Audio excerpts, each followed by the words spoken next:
Pinahawak niya sa akin yung nota niya. At ako na daw yung magpasok ng nota niya sa Nipay Laro. So, another day, another episode of exposing your ka-airbogan comments. At hindi checkered yung background, no? Malamang wala kayo sa bahay. Kasi nandito tayo ngayon sa Picture Self-Portrait Studio sa may Caloocan City. Huwag na natin patagalin to at ito ay pinamagatang Bahala na si Lord. Yes! Hello ma! Lagi akong nanonood sa mga videos mo. And sa totoo lang, ang tagal ko nang gusto mag-share dito. But ngayon lang nagka-time. Call me Nadia. Yes, yung pangalan pa lang talagang pang ano na yun, no? 21 years old. RN. Hindi ko alam kung yung RN niya is registered nurse or right now. The title of the story is Bahala na si Lord. Ulit-ulit tayo, Bax. Ito na nga, meron akong batchmate. And hindi kami ganun ka-close. But, naging close kami kasi yung naging ex ko is kasama niya sa basketball. At sa team nila sa basketball, parang karamihan doon naging ka-talking stage ko na din before. Atake ka naman, Lee. So, ito na nga, tawagin na lang natin siya sa pangalang Cici. One day, December 12, 2025, meron kaming sponsor night sa aming municipality, which is sponsor night ng aming school at sasayaw ako that time with other members ng school. So, after party, nagkayayaan kami ng mga member na mag-inuman around 11 p.m. Pero di ako nag-e-enjoy me. Kaya nag-open ako ng Blue App at nag-chat si Cici. Sabi niya, nasan ka? Sabi ko, dito sa Balor kasama tropa, ganon. At bigla niyang sinabi na sunduin niya daw ako. Eh di ako, sagot ko, sige, sabi niyang ganon. At yun na nga, pagkasundo niya sa akin ma, pumunta kami sa malapit sa Balor nila at nandun lahat ng tropa niya ma. Nandun yung mga dati kong naka-MU at nag-iinuman pala sila. Inaaya nila akong nomo, pero ako todo ayaw. At di naman nila ako pinilit. At siya, di siya tumatabi sa akin.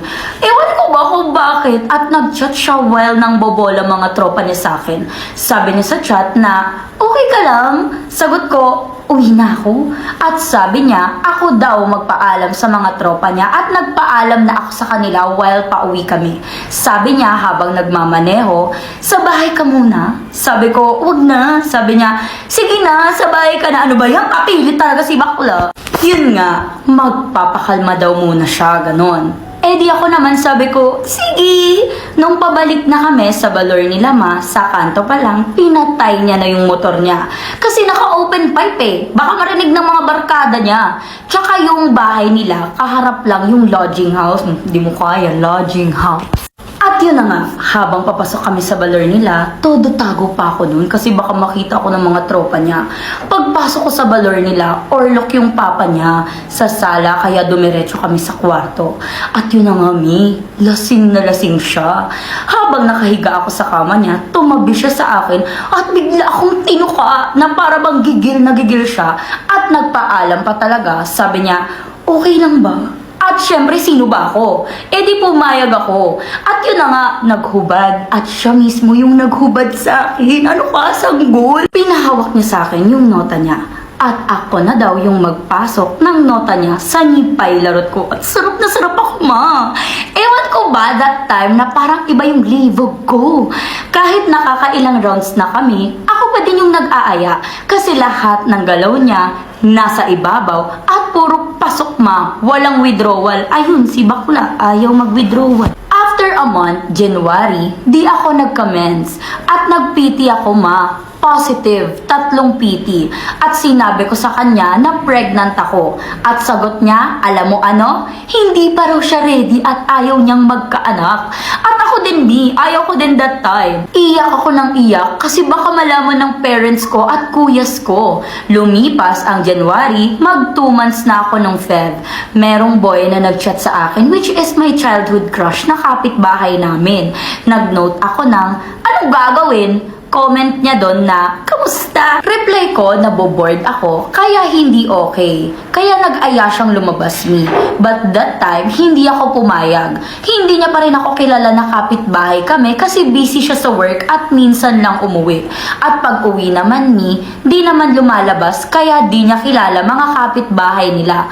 Lumaki din siya sa pamilyang mayaman. O atake, sana all. Long story short, humaba na yung usapan namin one day nag-aya siya. Sabi niya, punta ka dito sa bahay. At di na ako nag-inarte pa Oo, agad. At doon niya nalaman na magkapit-bahay lang kami. Sabi pa niya, open ko lang yung gate namin. Pasok ka lang. Sabi ko naman, baka makita ako ng aso at biglang tumahol. Sobrang dami nilang aso Kaya nag-decide siya na sunduin ako. Sinundo niya ako ng sasakyan. At yung sasakyan pa na yun regalo sa kanya yun ng asawa niya na nurse. That time, yung asawa niya nasa duty. At siya naman ay day off at may baby boy siya isang baby boy. At yung work niya pala is nurse din. Ano ba yan? Nabulol si bakla. At yung work niya pala is nurse din. Pero sa jail siya nag-nurse. Back to the story, sinundo niya ako sa mismong bahay namin na 2 bahay lang ang pagitan sa mismong bahay nila. Ha? Ano daw? Pagkapasok ko ng sasakyan, sabi niya, okay ka lang ba? At sagot ko, okay lang. At pumasok kami sa balor nila Pagpasok pa lang sa kwarto, bakbakan agad. Sobrang sarap parang okay na kami sa sex. Atake sa buhay. Sobrang sarap niya parang okay kami sa bunahan. Yung nota niya, saktong-sakto lang, malaki na mahaba at sobrang bilis niyang labasan. Sabi niya pa, sobrang sarap ko daw. Lahat ng posisyon na hindi ko pa na-try, sa kanya ko na-try lahat. Hanggang tuloy-tuloy yung pagkikita naming patago, nagla-lodge kami. Sobrang hibog niya, At gustong-gusto ko kasi siya pala gumawa ng mga bagay na hindi ko pa na-try. Kinakain niya yung nipay larot ko habang gini-ginger at lahat ng posisyon ginagawa namin. Nag-aaya pa nga siya manood ng corn habang nagbobonahan. Sobrang sarap niya, at di na ako nag-no. Ghost ng lahat, ganon. At one day, 4 months na yung tummy ko. Habang naliligo ako, bigla akong nadulas sa banyo. Sobrang daming dugo ang lumabas sa akin. At bigla akong sinugod sa ospital. At sa ospital na yon mismo, nagtatrabaho yung asawa niya. Habang nakukunan ako, yung asawa niya ang kumakausap sa mama ko. At kilala niya din Sabi niya, di ba we're neighbors? Sobrang awkward Ang pangit nung asawa niya, nakakainis. Bobo ka, Natatakot ako that time, baka mag-open siya sa asawa niya, nakalandian ko, na nakunan ako. At a few days, nag-chat sa akin na-hospital ka? Sabi ko, wala, bakit? Sabi niya, kasi yung asawa ko nagsabi na meron daw kaming neighbor na sinugod sa ospital kasi nakunan. Sabi ko naman, sinabi ba niya na ako? Sabi niya, hindi naman. Nag-describe kasi siya. Sabi niya, nag-aaral daw sa school na ganito. At age, akala ko ikaw yon. At todo deny ako, Sabi ko, baka si ate, ganon. At hanggang ngayon, nagkikita pa rin kami ng patago at bala ko na din tapusin. At dito natatapos yung comments ko. Bakla, alam mo, atake ka sa buhay. Grabe yung plot twist mo sa buhay, no? Ngayon, medyo na-stress ako sa story niya. Kayo din ba? And kung may time kayo, singit ko lang, visit na kayo dito sa Picture Self-Portrait Studio. Kasi, why not naman, di ba? Nakaka-boost ng confidence kapag nagsi-self-portrait ka. Kasi, bakla, post-post ka dyan, walang may pakialam sa'yo talaga. At sobrang dami pang props na magagamit mo dito. May upuan, may hagdan, kung ano man, ganun. So, yan na, ganyan lang ang ating comments. After I unzip his jeans, ang liit pero sobrang taba. Hindi nakaka-choke pero nakaka-lockjaw. Alam kong na-miss nyo tong setup ko, so another day, another episode of exposing your ka-airbogan humans. At ito ay pinamagatang si SK Chairman pala ang ka-F ko, kafubo daw. Ka-atake bakla. Hello, F18. This story happened last month. Yes, you read it right. Last month. You read it right, Sorry, nabubulos. And that time, birthday ni SK. Chinat ako ng friend ko na friend nila SK. Hindi ko pa kilala si SK neto, Sabi niya, may gawa ka? Pwede ka ngayon? I replied, wala, ano bang gagawin? And then sabi niya, magno-nomo daw kami sa birthday ni SK. So I said, go, go, go! Atake! since I want to drink that time and may hint na rin ako na may mangyayari after drinking the alcohol, like predicted ko na siya. Kaya imbes na nandun lang ako sa bahay nanonood sa Lock TV ng mga short dramas and ng The Wonderfuls, sumama ako. Ay wala pala, hindi kasama. At hindi natin maiiwasan yung mga biglaang nangyayari. And to my shock, gising pa nga yung mga tao sa bahay.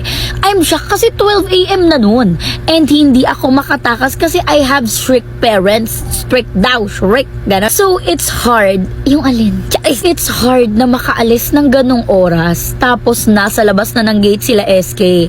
Nahihiya ako noon pero my friend chat me na need na din umuwi nila SK kasi may pasok pa sila for tomorrow. So, yung Nomo na set is na-postpone. Then, SK added me on my social but account ng cousin niya yung ginamit niya. Kaya, kala ko yung guy na magiging kanomo namin is yung cousin niya. Ganun. Kasintahan. Charis. Sana gets nyo. Sabi niya ganun. Open, close parenthesis. Sana gets nyo. Then, we just plan what we're planning to do by tomorrow. Dirty talk yun, nak. Until 4 AM. Gusto pa nga namin ituloy yung Nomo nun eh. But, he have pasok. Bakla, wag ka nang magkonyo-konyo kasi hindi naiintindihan yung English mo. I'm telling you. May pasok siya ng 10 AM. So, we slept na lang. Then, fast forward, gabi na, around 12. And, hindi namin alam kung sila pupunta. Hindi namin alam kung sila pupunta dito o susunduin nila ako. So, I suggested na dito na lang sa bahay namin since umalis yung parents ko. Walang parental guidance. Then dumating sila, nag-asa ko, magno-nomo pa ba tayo? Then say nung friend ko, wag na kasi hindi pala talaga nila balak magnomo, magkekeme lang balak nila. Kasama ng friend ko, yung boyfriend niya. Bakla, ginawang motel ang balor nila Ate Kate. Then last na dumating si SK, nagulat ako kasi hindi same nang nasa photos yung face niya. Kasi nga yung account ng pinsan niya yung gamit ni SK, diba? So naguluhan ako that time, pero pogi si SK ha. Naguluhan lang ako kasi I'm expecting na yung cousin niya nga yung magiging kakeme ko. Bakla! Talaga na! Then we have 2 empty bedrooms dito sa house. Guest room siya. But that time, nawalan ako ng gana kasi naguguluhan ako. But suddenly, ang galing mang romansa ni SK. From naguguluhan to ipasok mo na. Yeah! The real quick, bakla! Up and down ang atake ni SK. Parang lip to lelap to ni Pailarot. Ginalaw niya lahat ng pwedeng galawin, bakla. After niya ako iromansa, ako naman ang gumawa nun sa kanya. I kiss his lips and his neck and after I unzip his jeans. Ang liit! Pero sobrang taba. Hindi nakakachok pero nakakalakjo.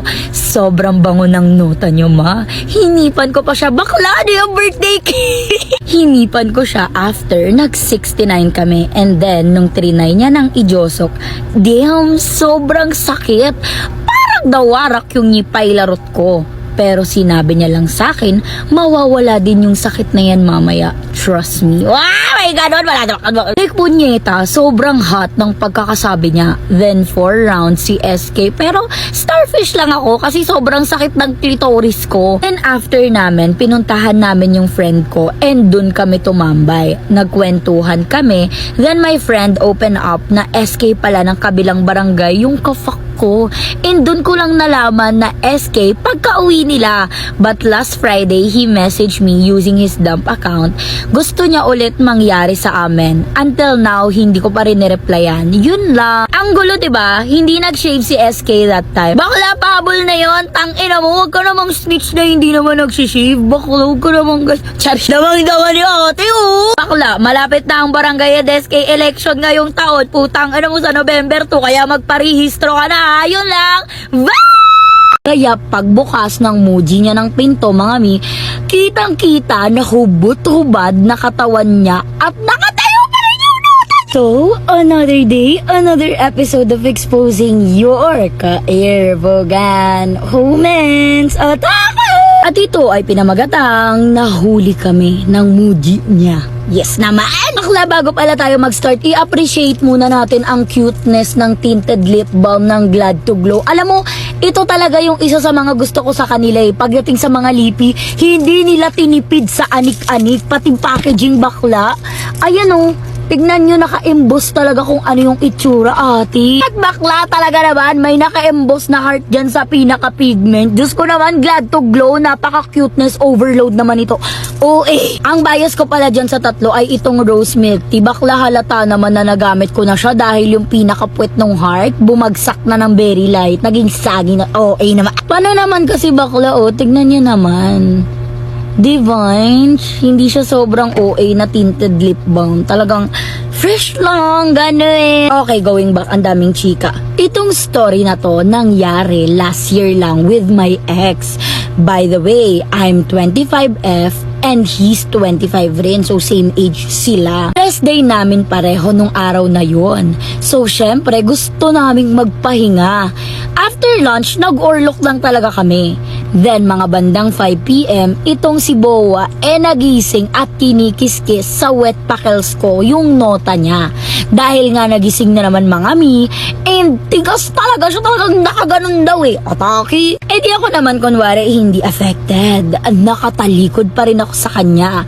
Kunwari, orlok lang. Pero di papakabog si Boy, talagang ginising ako with matching labas ng dalawang jogging ko at todo supsop, mga mi.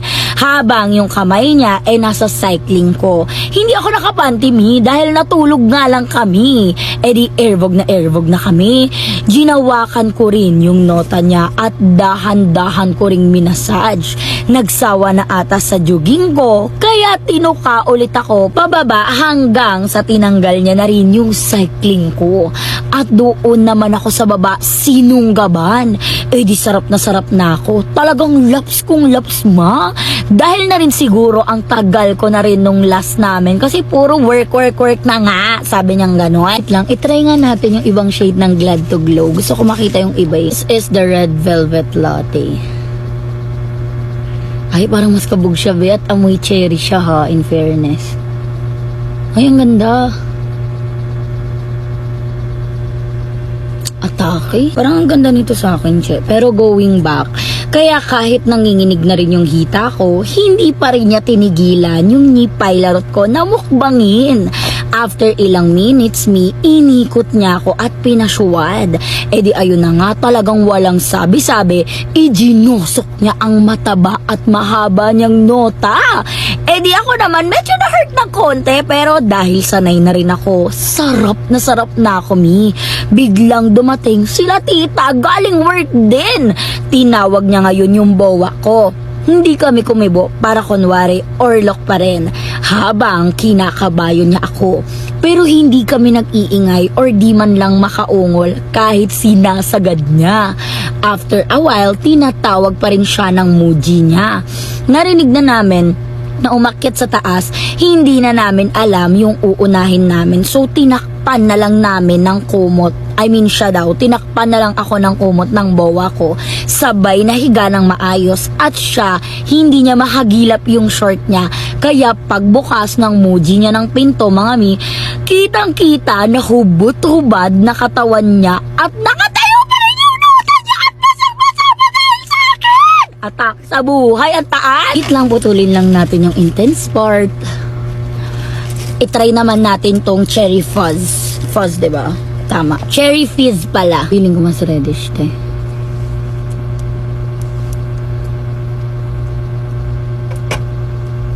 Atake sa buhay. Glad to glow. Ang ganda! In fairness, parang kumain ng spaghetti dito kahit hindi ako kumakain ng spaghetti. Atake yan. Going back, nakalimutan pala naming ilock yung pinto. Nakakahiya. Napamura si tita at bumabari naman agad. Nasyak ata at nakita niya yung panganay niya na ganun. Gusto ko nang kainin ng lupa. Pero itong bawa ko, kahit hiyang-hiya na ako, tinuloy niya pa rin. Talaga, pinabuka niya lang ako at talaga namang sinagat kong sagad! Kahit nasasarapan ako, naglalaban pa rin yung pakiramdam ko ng hiya. After namin mabunahan, nilinisan niya ako at bumaba na rin kami kahit labag sa loob ko para maitanong niya kung ano yung sasabihin sana ng mama niya. Ayun lang, thank you mga mi at aki ka sa buhay. Bakla, baka naman sana siguraduhin nyo next time ilalak nyo yung pinto para naman hindi kayo natutus, Diyos ko naman. And ads na naman, para naman tanga to, paulit-ulit naman yung ads. Bakla, ilalagay ko yung link nito sa Comsec. Yes! Bumili kayo ha. Tingnan nyo naman, sobrang cute nila. Talagang buhay na buhay ang pagiging anik-anik girly ko sa Glad to Glow. So ayun lang, hanggang dito lang ang kanyang comments. Wow! Naganap ang rough Zix, jungol kong jungol at squirt kung squirt talaga ate. So, another day, another episode of exposing your ka-irvogan homance at ito ay pinamagatang soft Rex. Baliktarin nyo na lang yun. Hi me, I'm 21F and he's 23M. Nangyari to not too long ago, about 1 week ago na ganon. 3 years na kami ng boyfriend ko and always naman kaming nagbobonahan. Pero this time is parang napasobra yata at umabot sa point na nagpa-check up ako kasi sobrang hindi ako makalakad. Atake naman sa laki ng nuton yun. Hindi kami nagkita for about 1.5 month kasi inutusan siyang magbantay ng lola niya sa probinsya nila. So alam mo na, matagal walang bonahan. One day nagchat siya na sunduin ko daw siya sa sasakyan ng sasakayan ng bus. After ko siyang masundo, aya na siya ng aya na mag-chicken daw kami. Ang sabi ko, huwag na. Sa bahay na lang, wala naman sila Muji. Yan nga. After makauwi ano pa nga ba? Di bonahan na. Dumiretso kami sa kwarto ko para bang 3 taon kaming hindi nagkita. At doon naganap ang rough Zix, sabi niyang ganon. Jungol kong jungol at squirt kung squirt talaga ate. Almost 30 minutes na ata kaming nagbobonahan bago siya matapos. After nun, wala pang 5 minutes, ang sakit na ng puson at balakang ko. Iniisip ko, normal lang kasi baka nabigla. Hanggang sa umabot na ng 3 days, lumala pa rin yung sakit at nag-i-spotting na rin akek. Hirap pa rin akong maglakad o umupo. Hanggang sa nagpa-consult na ako sa gynae. And ang sabi is may bruise daw yung cervix ko And ang worst, kasama ko pa si mama nun. Ayun, nag-side-ayan kaming 3. Ramdam ko yung kaba nung pauwi na kami Pero after naman naming makauwi, tinawanan lang ako ni mama at sasabihan niya daw si papa na napilayan lang ako. Happy Mother's Day, I love you sabing ganun. Bakla kayo, bakit kasi hindi kayo nag-iingat? Bakla, wag naman kasi yung sobrang rough. Atake naman kayo sa buhay. So ayun lang, ganyan lang kanyang moments. Bye! Tapos, chika-chika, until may nangyari. Nung nasa kissing part na, nanginginig si Boylet na para bang first time niya. Nung jojotok na, tumakbo yung bagets sa CR. And then, tsaka umamin, 18 lang pala siya. So, another day, another episode of exposing your ka-irvogan homance at So kung mapapansin nyo, meron ng mga anik-anik dyan sa face ko kasi gagamit na lang tayo ng Glad to Glow Glow Cushion Foundation para sa ating base. At ito ay pinamagatang Totoy. Yes, mahilig sa mga kiddie meal. Charet. Hello everyone, hindi ako magaling magkwento. Please bear with me. I'm 28 years old and recently lang nag-try ng dating app Kineme. Then Bugs, may nag-chat sa akin na pogi. Sabi niya at first 23 na daw siya. Then usap-usap kami, ganun. After a month, binisita niya ako sa Balor. Nung nakita ko na siya, ay sabi ko, imposibleng 23 na siya kasi sobrang baby face. Ang lala! Pero hindi pa rin siya umaamin. Hinayaan ko na kasi ang gwapo, bakla porket gwapo, bibigay agad yung puday. Diyos ko naman. Nagtry ako maglagay ng lens and I think okay siya. Pero mas okay siya kung brown. Tapos, chika-chika, until may nangyari. Nung nasa kissing part na, nanginginig si Boylet na para bang first time niya. Pero keme, tuloy ang laban. Sobrang turn on. Ganda ng katawan. Ang puti, mabango, at mahaba ang nota. Ganun ang atake ni bakla. Ads lang, hindi na ako nag-concealer, nag-color corrector lang ako. Pero bakla, ang coverage ay 100 out of 10. Yan! Alam nyo ba, isang posisyon lang ang alam, which is missionary. Tapos, nung jojotok na, tumakbo yung bagets sa CR. Shocking! And then, tsaka umamin, 18 lang pala siya. Diyos ko, mga batang to. I think virgin pa si Totoy. Diyos ko, makakasuhan ba ako? Until now, binibisita niya pa rin ako. We're FUBU. Minsan, parang ate. I don't know how to end this. It's been a month and magaling na siya. Ang galing na ng performance niya. Like, on top na ako. Nagdodogi na, nilalaps na naman ang isa't isa. Sobrang turn on na talaga na ang bango, linis, guwapo, at gym body siya. Ang soft boy niya as in. He's still exploring and I'm enjoying it. Wag sana akong mabuntis at wag ako ma-fall. Yun lang. Bakla, ang atake naman ng buhay niyo. Ate, kung bagets ka pa at gusto mong mag-explore, baka naman pwede kang maging totoo sa sarili mo, no? O sa ibang tao. Diyos ko naman. Alam nyo ba na pwedeng mapahamak yung kabonahan nyo dyan sa mga ginagawa nyong pagsisinungaling na ganyan? Kaya wag nyong ginagawa yan, ha? Wag nyong masyadong inuugali na para lang makabona o mabona, magsisinungaling kayo ng edad nyo. Diyos ko kayo, baklo. Nandito lang ang kanyang comments. Wag nyo nang uulitin yon o wag nyong gagawin yon. Yun lang. Bye!